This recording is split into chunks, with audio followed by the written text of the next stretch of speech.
I burned every frame, but the smoke spelled my name backwards. Now the hallway mirror keeps breathing, and I'm terrified to exhale back. I keep replaying Dad's whisper, lens fixes mistakes, like it's my own pulse. When I blink, the stranger's pupils crawl behind my lids, rehearsing. The kitchen clock ticks again, though I yank the battery out. 307 follows me like a stray thought that bites. Last night I tasted silver on my tongue, film chemical, nostalgia poison. I'm scared to sleep dreams might develop me too. Overexposed, wrong date. If you're hearing this, don't come inside, the house is still editing. I keep replaying the morning before the party, because it felt normal, and I need to remember what normal tastes like. Sun through the curtains, coffee too hot, grandpa humming Moon River, a half-step flat like always. Mom was flipping pancakes, flipping them twice for luck, and every time the spatula hit the pan it sounded like a heartbeat. Dad was out back oiling the swing hinges so they wouldn't squeak when the kids arrived. I stood between them, buttering toast, thinking this is what safety means. Butter melting faster than worry. The dog kept chasing her tail, same spot by the lilac bush, and I laughed because she never catches it, never learns. I remember thinking maybe that's mercy, the not learning. Inside, I set the table, 9 plates, 9 forks, 9 paper napkins with tiny balloons printed on them. Grandpa's chair faced the window, so he could watch the birds he refused to name. He said naming makes you responsible when they disappear. Everything was loud in the way life should be. Pans, laughter, the clock ticking lunch closer. I snapped a picture of Mom with batter on her cheek, and she scolded me for wasting film, but she was smiling, so I did it anyway. Only later, when the dust settled on the counter like powdered sugar, did I notice the 9th napkin was gone. Plate still there, fork still there, but the napkin vanished. I replaced it without telling anyone, blamed static cling, breeze, anything. Still, I keep seeing that empty space, small as a mouth waiting to speak. I'm still holding the 9th photo when I feel the paper start to sweat against my thumb, like it's breathing. I tell myself it's just fixer still drying, but the edges curl inward, trying to fold the image away from me. I flatten it on the counter, palm down, and that's when I see the writing, tiny, scratched across the white border in the same shaky pencil Grandpa used for grocery lists. Not ink, not pen, pencil so it could be erased. It says only 307 again. The numbers look carved, not written, like someone pressed hard enough to cut time itself. My hand jerks back without permission and knocks the tongs into the sink. The clang is so loud I expect Mom to call from upstairs, but the house stays quiet, the kind of quiet that feels suddenly furnished. Chairs everywhere, all of them empty. When I force air in, it tastes metallic, like the stop bath has crawled into my mouth. I flip the print over because the back can't hurt me, only it does. There's a second mark, lighter, as if the first try didn't take. A smudge of fingerprints frames a single word, swap. The loops of the P are broken, the tail missing, like it was yanked out mid-sentence. My own fingerprints overlap them now, perfect matches, ridge for ridge. Only I've never touched this side before, never. I check again, the whorls align anyway.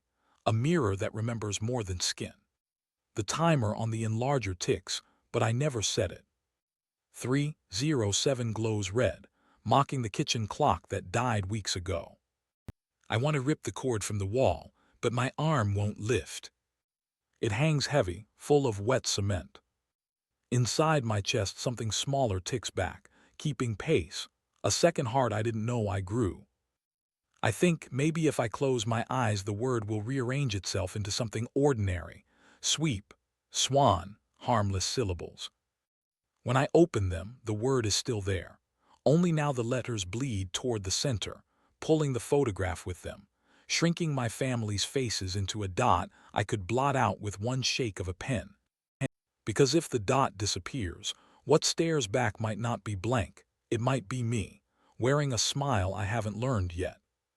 I thought the worst part was over when the match touched the corner of the last print. The paper curled like a dying insect, those stranger eyes blistering into black holes, and I felt something loosen in my chest, like maybe I'd finally hacked out the sickness. The smoke smelled of Grandpa's aftershave, the one he wore when he taught me to focus the Nikon by feel instead of sight. I told myself that was proof. Burn the pictures, burn the spell, let the old man stay dead this time.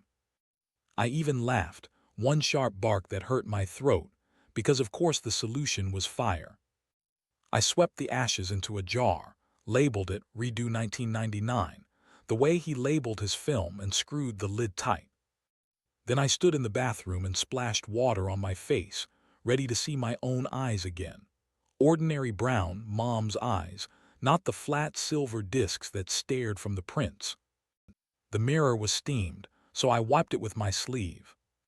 My reflection stepped forward when I did, perfect sync. No delay, good normal. I exhaled. That's when I noticed the clock on the wall behind me. Kitchen clock. The one Mom keeps replacing batteries in even though it died with Grandpa. Its hands rested at 3:07, same as always, but the second hand was moving, tick, tick, tick, sweeping past the moment he flatlined. I blinked, the reflection blinked a half-second late. Just a lag, I told myself, cheap glass. But the longer I stared, the more familiar the stranger became. My mouth, but curved like it knew tomorrow's joke. My freckles, but darker, as if they'd been soaking up extra sun. I lifted the jar of ashes, the reflection did. It stayed still, smiling, waiting for me to understand I'd only finished chapter 1. I thought burning the photos would end it, fire eats paper, right? But the jar on my shelf keeps ticking, no hands, just a sound like a heartbeat made of glass. Every time I pass it, the ash inside has shifted, a new swirl, a fingerprint I didn't leave. I told myself it's the draft, then the draft started spelling my name. Yesterday I found Dad in the garage, sanding the old swing set, the one from the negatives that shouldn't exist. He was humming Happy Birthday off-key, the way Grandpa used to when he lied. I asked why the wood looked brand new. He said, some cuts heal if you sand deep enough. His eyes were wet, but the tears ran upward into his hair, like gravity had changed its mind. You learn to keep a tally of impossible things and hope your skull stays big enough to hold them. Last night the kitchen clock moved 3:063:073:08. I watched the second hand crawl forward, proving Grandpa's death was slipping further away from itself. Mom stood beside me, slicing onions that never made her cry. She whispered, "We're almost fixed, honey, just one more coat of paint." I asked what color. She said, "The shade you were before you noticed." Then she smiled with too many teeth, like the strangers in the prints, like my reflection still standing inside the mirror I haven't dared look at again. Choice feels laughable now. Tell the police my dead grandfather keeps retaking family photos. Tell the neighbors their faces might be placeholders. Or torch the whole house and hope the fire chooses which version of us to save. I keep circling back to Dad's word, redo. A homework assignment for the universe, and Grandpa turned it in late. Except homework can be handed back, marked up, regraded. I could walk away. Pack a bag, drive until the clock in the dash forgets 3:07 exists. But the jar is lighter this morning, less ash, more air. And the air smells like the inside of the camera, old metal, vinegar, the moment before someone says cheese. I think the pictures are redeveloping themselves inside my lungs. Every breath feels glossy, wet, waiting to be hung. If I inhale one more frame, I won't know whose face I'll cough up. I keep checking the mirror like it might change its mind. The glass is cold, but my reflection feels warmer than me, like it's been standing there longer, rehearsing. I lift my hand, it lifts faster. I blink, it does. Behind me the bathroom clock hums at 3:07, even unplugged. The numbers just sit there, glowing like they're carved into the plastic. I try to breathe past them, but every inhale tastes of vinegar and silver, that photolab sting that says something. Still developing. I swear I feel emulsion crawling up my throat, thin as spider silk, coating my words before I speak. Last night I burned the prints, but the smoke pooled on the ceiling and spelled our last name in cursive. I wiped the ash with a wet rag. The rag turned into a negative strip while I watched. There we were again. Same swing, same dog, same strangers wearing our smiles.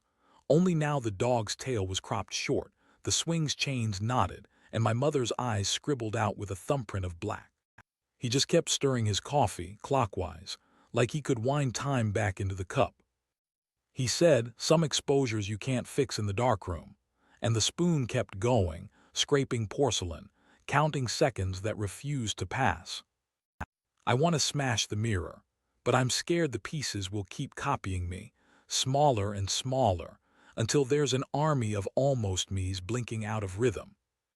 I want to leave the house, but the doorknob feels wet, like it's been sweating, and I'm afraid my palm will stick, fuse, become part of the frame. So I stand here, breathing glossy, waiting for the next shudder I can't hear. If the lens really fixed mistakes, which of us did it bring back, and which of us did it leave behind?